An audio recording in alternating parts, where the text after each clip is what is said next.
Welcome back to the channel. Today I want to share with you a successful story using the law of assumption, and this is a cat.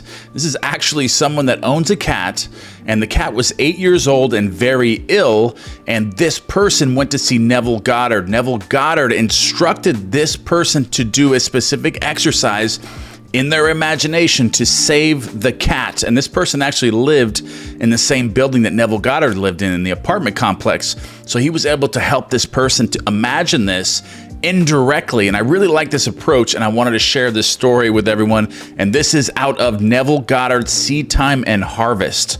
All right, so let's go ahead and jump right into the story. A number of years ago, a widow living in the same apartment house as we came to see me about her cat. The cat was her constant companion and dear to her heart. He was, however, 8 years old, very ill and in great pain. The cat had not eaten for days and would not move from underneath her bed. Two veterinarians had seen the cat or visited the cat and advised the woman that the cat could not be cured and that he should be put to sleep immediately.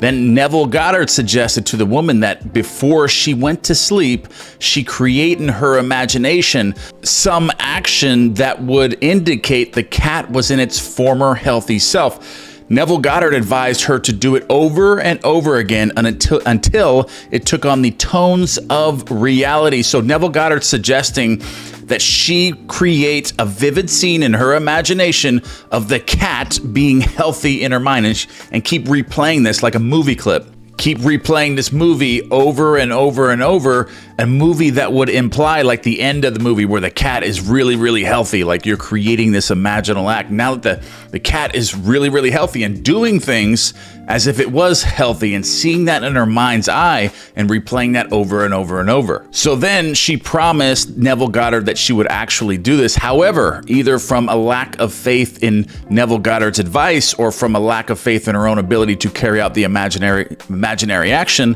she asked her niece to spend the night with her. And the reason that she did this was that just in case the cat wasn't healthy by morning, that the niece could take the cat to the veterinarians and that she, the owner, would not have to face such a dreaded task for herself. So that night, she settled herself in an easy chair and began to imagine the cat was romping beside her, scratching at the furniture and doing many things that she wouldn't normally allow the cat to do. Okay, so this is very important. So each time she found that her mind had wandered from its predetermined task to see a normal, healthy, frisky cat, she brought her attention back to the room and started her imaginary action over and over and over. So her mind's drifting a little. She's in there, she's imagining this, but she's noticing that her mind is drifting away. Whenever it goes to something else, like she notices that her mind is drifting back to the 3D world where her cat is underneath her bed and sick and dying. She keeps bringing her mind back to seeing her cat healthy, frisky, doing all these activities, even activities that she normally wouldn't allow the cat to do. So this is keeping her attention in this imaginal act, okay? And then she did this over and over and over again until finally,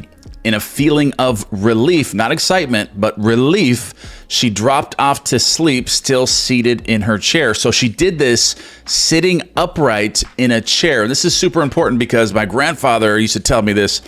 Always lay down. If you're going to lay down and visualize, always do it in somewhat of an uncomfortable position or an odd position. That way you don't fall right to sleep. That way you can really get into your imaginal act and recreate it over and over and over and loop it until you actually fall asleep. You get exhausted from doing it, with this feeling of relief that finally you just dripped off into it, because sometimes you got to replay the scene over and over and over to really make it real.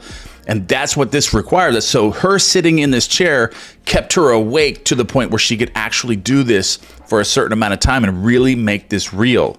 All right, so at about 4 o'clock in the morning, she was awakened by the cry of her cat. So she did this that night, and by 4 o'clock in that morning, within hours of her imaginal act, she was awakened by the cry of her cat.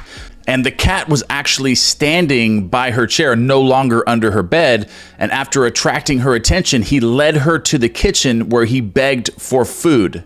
And so she fixed him some warm milk, which he quickly drank and then cried for more. Okay, so that cat lived comfortably for 5 more years when, without pain or illness, he He died naturally in his sleep 5 years later. So this imaginal act cured this cat's illness within a matter of hours. This imaginal act was so powerful that she created, sitting up in her chair, imagining this and looping this scene over and over and over as if her cat was completely healed.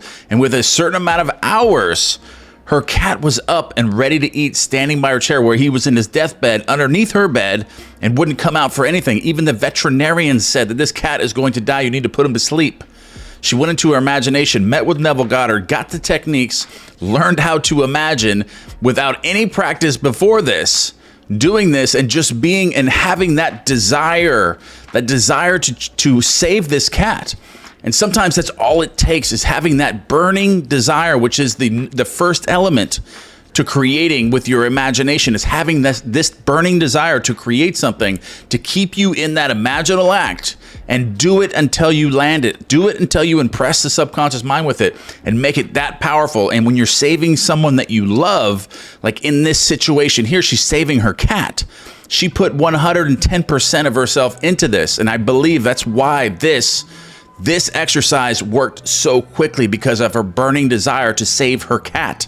And I believe that this is the most notable point of this exercise and of this story, is how much desire do you have for creating the life of your dreams, or whatever you're trying to attract in your world.